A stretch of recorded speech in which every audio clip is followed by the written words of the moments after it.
When Kody Brown appeared on Special Forces World's Toughest Test, viewers witnessed something nobody expected. The reality TV patriarch, known for years of deflecting blame and defending his choices, completely broke down. And we're not talking about a few tears or a moment of vulnerability. This was a full-on emotional meltdown where Kody sobbed openly and admitted he was primarily responsible for being estranged from 18 of his own children. 18 children. Let that sink in for a moment. During the show's intense interrogation sequences, Kody didn't just admit to making mistakes. He took full accountability. He said he should have had stronger relationships with his kids. He acknowledged that he was the problem. For fans who've watched Sister Wives for years, seeing Kody deflect responsibility at every turn, this felt monumental. It felt like maybe, just maybe, he was finally getting it. The cameras captured raw emotion that seemed impossible to fake. His voice cracked, tears streamed down his face, and he appeared genuinely broken by the reality of what he'd lost. The directing staff on Special Forces pushed him hard, and he didn't fight back with excuses or explanations. He simply owned it. Viewers across social media started wondering if this extreme environment had finally cracked through Kody's defenses. Maybe being pushed to his absolute physical and mental limits had stripped away all the protective layers he'd built up over years of failed relationships. Maybe this was the breakthrough his children needed to see. The Special Forces finale aired on November 20th, 2025, and the response was immediate. Fans were cautiously optimistic. Some even suggested that perhaps this experience could be the catalyst for real change in Kody's relationships with his estranged kids. The conversation shifted from mockery to hope, from criticism to the possibility of redemption. After all, growth has to start somewhere, right? And what better place than in front of millions of viewers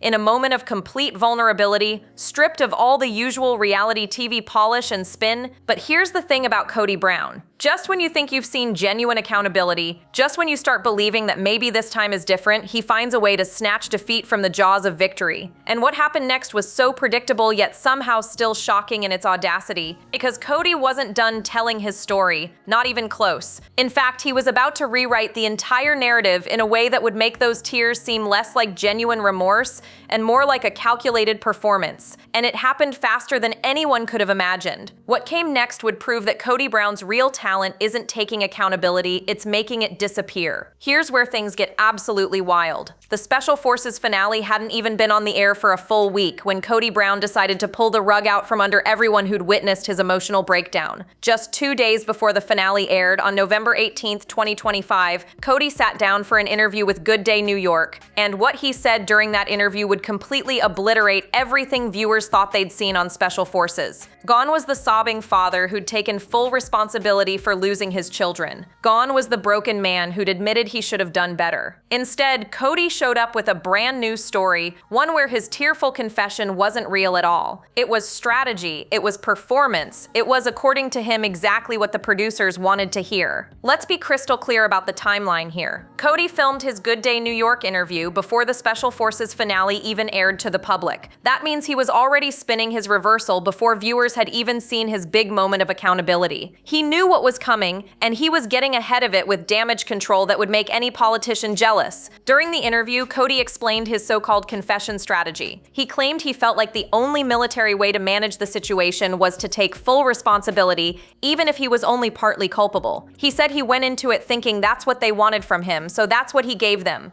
Full ownership, full accountability, the whole emotional package. But according to him, none of it was genuine reflection. It was tactical maneuvering. The audacity of this reversal is staggering. Kody essentially admitted that his entire emotional breakdown was acting, that the tears were calculated, that every word of accountability was a performance designed to satisfy what he believed were the show's expectations. He wasn't being vulnerable, he was being strategic, and now he wanted everyone to know it. But Kody didn't stop there. He went full reversal mode, stating plainly that in reality the blame had to be shared with his ex-wives. He couldn't be the only one culpable for the family falling apart. Everybody else had to take responsibility too. The ex-wives had to take partial responsibility. It was a complete 360 from what viewers had just witnessed on their screens. The nerve of walking back tears that seemed so genuine, so raw, is something only Kody Brown could pull off with a straight face, and he did it with the kind of confidence that makes you wonder if he actually believes his own spin. The man who sobbed on camera about failing his children was now essentially saying, "Hold on, I didn't really mean all that. That was just my Special Forces character talking." And this was only the beginning of his backpedaling tour. Now let's dig into the excuse Kody Brown crafted to explain away his tears. Because this isn't just backtracking. This is a masterclass in rewriting your own emotional breakdown as some kind of tactical genius move. Kody told Good Day New York that he adopted what he perceived as a military mindset during Special Forces. And in his interpretation, that meant taking full responsibility even when you're only partly to blame. Listen to how he framed it. He said, "I felt like the only military way to manage this is to take full responsibility. Even if you're only partly culpable, say you're fully culpable. It's just like ownership." He elaborated that he went into the whole experience thinking, "Yeah, I was the problem. I was the one that made a mistake." But here's the kicker. He's now admitting that was purely strategic thinking, not actual belief. Kody's core argument is that he only made these admissions because he believed this was what the directing staff wanted to hear from him. It was performative. A show within a show. He thought he was playing the game correctly by giving them the accountability they seemed to be pushing for. In his mind, breaking down and sobbing wasn't about genuine remorse or real self-reflection. It was about reading the room and delivering what he thought would satisfy the interrogators. The sheer calculation of this explanation is breathtaking. Kody wants us to believe that in his most vulnerable moments, stripped down emotionally and physically exhausted from days of brutal challenges, he still had the presence of mind to strategically craft a false confession, that his tears were tactical, that his voice breaking was part of the performance, that admitting he failed 18 children was just him playing along with what he thought the show wanted. But let's think about what he's really saying here. He's claiming that even under extreme duress, even when pushed to his absolute limits, even when the directing staff was exploiting every vulnerability they could find,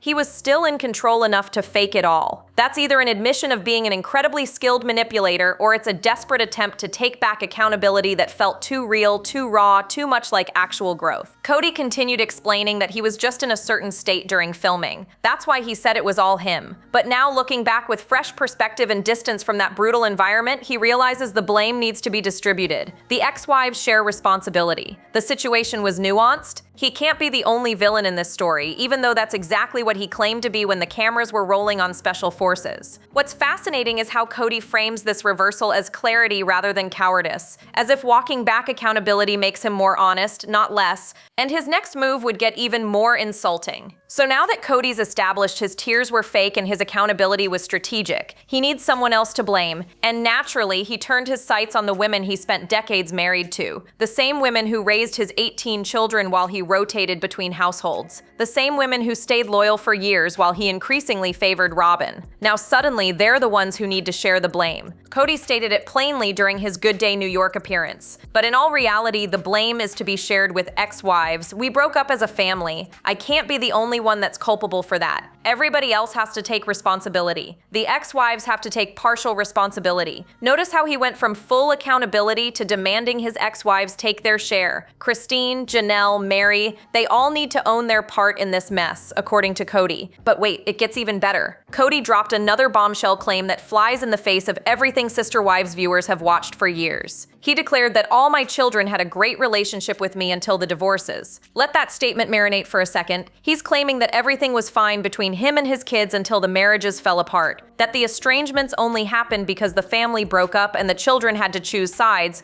According to Kody, his children were victims of a very nasty multiple-layer divorce. They were closer to their mothers naturally because of the polygamous family structure. So of course they gravitated toward Christine, Janelle, and Mary when everything fell apart. It wasn't his fault they rejected him. It was the divorce that forced them into impossible positions. They had no choice but to pick their moms over their dad. This narrative is so carefully constructed, so conveniently self-serving, that it almost sounds believable if you haven't been paying attention. Kody paints himself as a victim of circumstance, a father who had wonderful relationships with all his children until external forces, mainly the divorces, tore everything apart. In his version of events, he was doing everything right until the family structure collapsed around him through no fault of his own. He even went so far as to say he was offended by a lot of what his children did. When pressed about what they did, he said his children rejected him. They polarized. They played the blame game. There was a lot of water under the bridge. Sure, but the implication is clear. His kids weren't innocent victims responding to his neglect. They were active participants in pushing him away. The mental gymnastics required to go from sobbing about being primarily responsible for losing your children to blaming those same children and their mothers for rejecting you is truly Olympic-level deflection. But Kody wasn't done rewriting history, because the timeline he's selling doesn't match reality at all. Here's where Kody Brown's carefully crafted narrative completely falls apart. Because while he's busy blaming divorces for his children's estrangement, there's one massive problem with that story. The timeline doesn't match up. Not even close. And Sister Wives fans who've been paying attention know exactly why his excuse is complete garbage. Let's talk about when these estrangements actually began. Most of Kody's children started pulling away from him during COVID-19. That's years before his divorces were finalized. Christine announced her split in late 2021. Janelle's separation was confirmed in 2022. Mary's official divorce didn't happen until January 2023. But the damage with his kids? That was already done long before any of those relationships officially ended. During the pandemic, viewers watched Kody implement strict COVID rules that conveniently allowed him to spend most of his time at Robyn's house while barely visiting his other wives and children. He created impossible standards that his other families couldn't meet, then used their supposed non-compliance as justification for staying away. Kids who desperately wanted to see their father were told they weren't following protocols correctly. Meanwhile, Kody was comfortably settled in with Robyn and her children, acting like they were the only family that mattered. Gabriel Brown broke down on camera talking about how his father abandoned him during one of the hardest times of his life. Garrison spoke about feeling completely rejected. These weren't adult children reacting to divorce drama. These were teenagers watching their father choose one household over all the others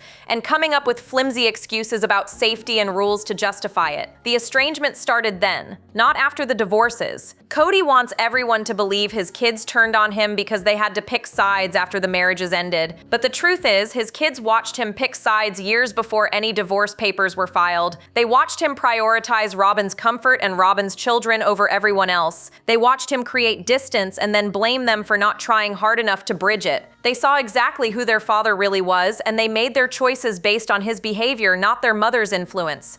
The fact that Kody's now claiming everything was great until the divorces is either stunning denial or deliberate manipulation. Sister Wives aired episode after episode showing his neglect, showing his favoritism, showing his children's pain in real time. This isn't revisionist history from bitter ex-wives. This is documented reality television that millions of people watched unfold season after season. But Kody's betting that if he repeats his version enough times, maybe people will forget what they actually saw. Maybe they'll accept his narrative that he was a loving, present father until divorces forced his children to reject him. Maybe they'll ignore the years of footage showing exactly why those kids wanted nothing to do with him. Spoiler alert, they won't, because the receipts exist and they tell a very different story than the one Kody's trying to sell. Before we go any further with Kody's backtracking tour, let's talk about what actually happened during his time on Special Forces. Because the experience itself was brutal, messy, and revealed sides of Kody Brown that even longtime Sister Wives viewers hadn't fully seen before. This wasn't your typical reality TV environment where producers could edit around unflattering moments.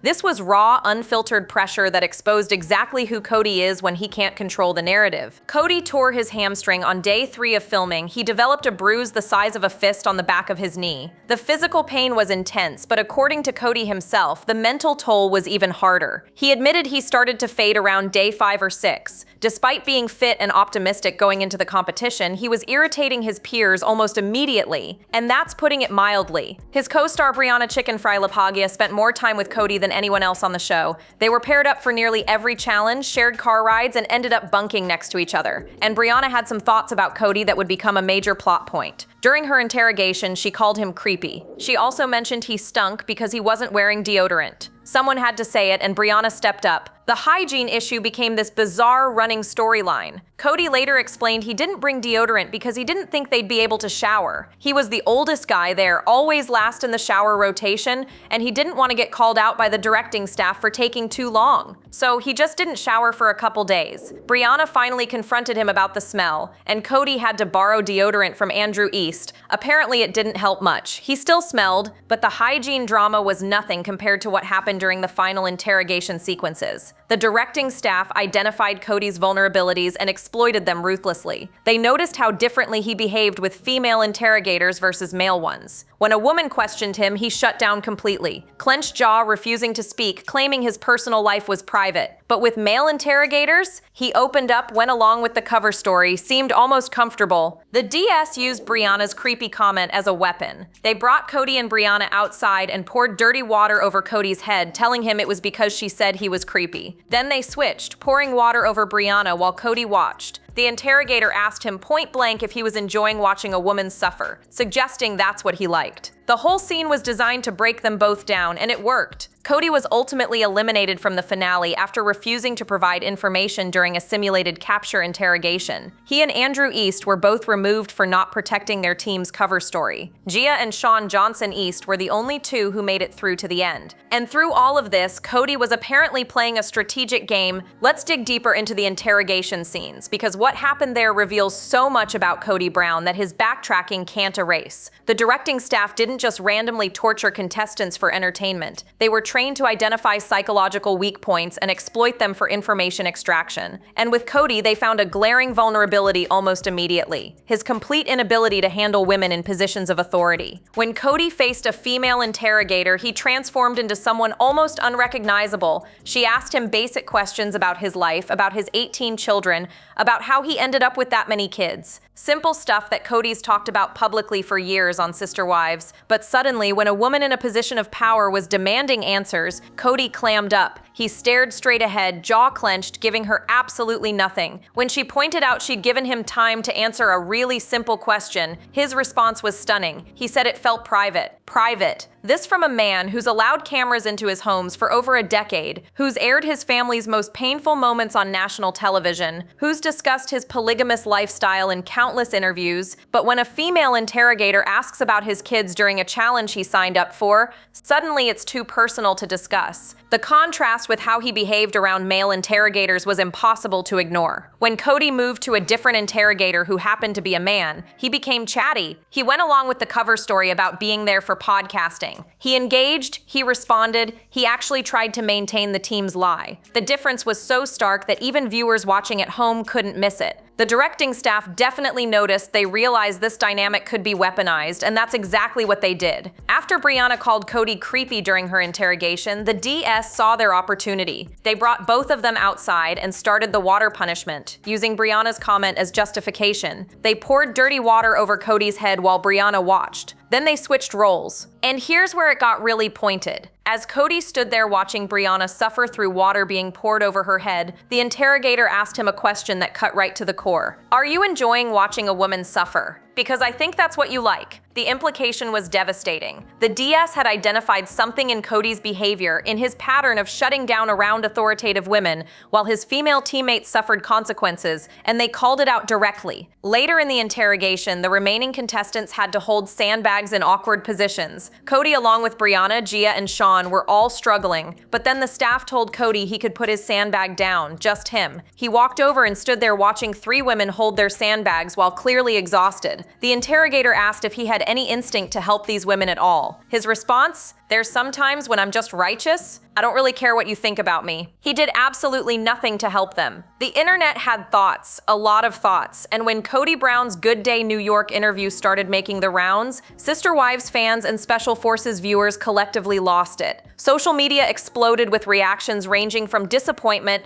to outright fury to that specific kind of exhausted frustration that comes from watching someone snatch defeat from the jaws of victory for the millionth time. Reddit became ground zero for the backlash. Users on the Sister Wives subreddit didn't hold back, calling Kody's accountability exactly what it looked like: performative. They'd seen this pattern before. Kody says something that sounds like growth, then immediately walks it back when he realizes it might require actual change or genuine self-reflection. The tears on Special Forces seemed real in the moment, but his rapid reversal confirmed what many suspected. It was all theater. One commenter pointed out that Kody's explanation sounded almost like an actor explaining his character. That specific phrasing from the Hollywood Gossip's coverage resonated with fans because it captured exactly what was so infuriating about his backtracking. He wasn't talking about a genuine emotional breakthrough. He was discussing his performance choices, his strategic decisions, his calculated approach to delivering what he thought the show wanted. Critics described his ownership narrative as contradicting previous statements he'd made about divorces being the primary issue with his kids. But here's here's the thing. Fans have been keeping receipts for years. They remember the COVID episodes. They remember Gabriel crying. They remember Garrison's pain. They remember Kody's rules that conveniently kept him at Robin's house. They remember all of it, and Kody's attempt to rewrite that history wasn't landing. The consensus across multiple platforms was pretty unified. Kody Brown had a chance at redemption, a genuine moment where he could have started rebuilding relationships with his estranged children by maintaining accountability. Instead, he did what he always does. He blamed everyone else, minimized his responsibility, and expected people to accept his new version of events without question. Fans also pointed out the cruel irony of Kody claiming his Special Forces confession was strategic, while simultaneously admitting he performed accountability rather than genuinely owning his failures. If you can fake remorse that convincingly under extreme duress, what does that say about your character? If tears and confessions mean nothing because they're just tactical moves, how can anyone trust anything you say? The mockery was relentless, but deserved. People joked about Kody's next excuse, speculating he'd eventually claim the entire Sister Wives series was performance art and none of his marriages were real. Others wondered if his children would see this interview and feel validated in their decisions to keep him at arm's length. After all, watching your father publicly announce that his tearful accountability for losing you was fake would be pretty confirming. Media outlets covering reality television picked up the story, and none of them were buying what Kody was selling. The narrative was clear. Kody Brown had fumbled another opportunity for growth, and this time he'd done it spectacularly and publicly. But the real test wasn't public opinion, it was whether his children would give him another chance. Despite walking back every ounce of accountability he showed on Special Forces, Kody Brown still claims he's reaching out to his estranged children. He wants everyone to know he's making efforts, doing the hard work of repairing relationships that are really strained. He's painting himself as a father who's trying his best to reconnect despite the obstacles placed in his way by divorces and bitter ex-wives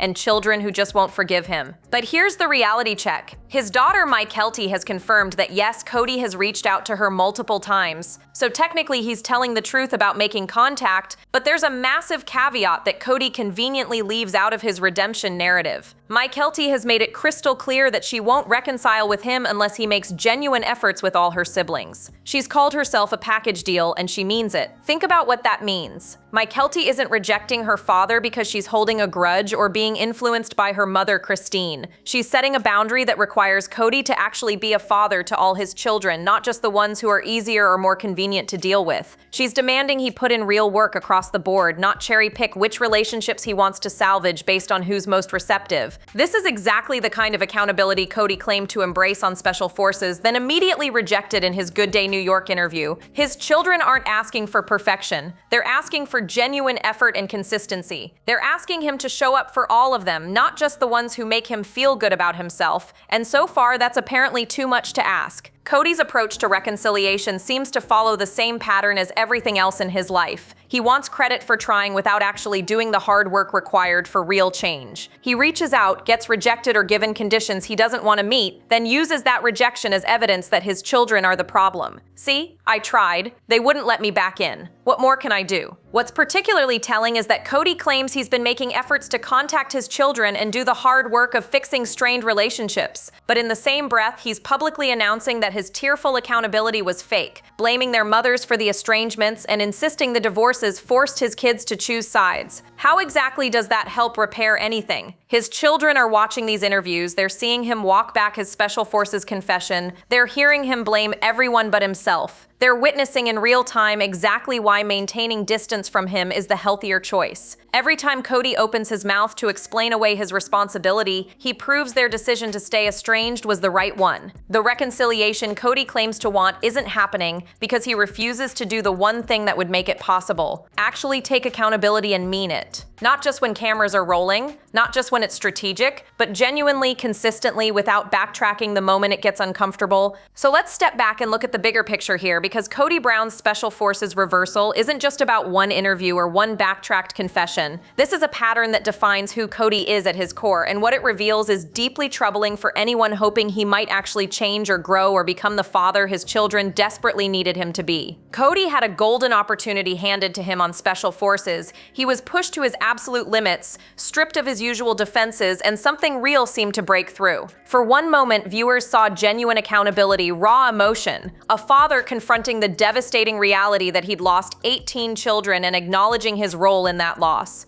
It was powerful precisely because it felt impossible for Kody to fake under those circumstances. But within days, he proved that nothing is impossible to fake when your ego is on the line. The tears were strategic, the confession was calculated, the accountability was performance. And now he's back to his default setting, blaming ex-wives and divorces and circumstances beyond his control for problems that are fundamentally about his choices and his behavior. What this tells us is that Kody Brown is psychologically incapable of maintaining accountability when it requires actual vulnerability. He can perform remorse when he thinks it serves him. He can cry on command if the situation demands it. But the moment that accountability becomes uncomfortable, the moment it requires him to sit with genuine shame or admit he fundamentally failed as a father, he retreats into blame and excuses and revisionist history. This pattern explains everything about why his family fell apart. It's not the divorces, it's not COVID rules, it's not his children choosing sides. It's that Kody cannot sustain the emotional honesty required for healthy relationships. He cannot sit with his own failures without immediately finding ways to distribute blame. He cannot prioritize his children's needs over his ego's need to be right. And here's the devastating part. Every time Kody does this, every time he walks back accountability or blames his ex-wives or claims his children victimized him by rejecting him, he makes reconciliation less possible. His kids aren't stupid. They're watching him prove over and over again that he hasn't changed, that he can't change,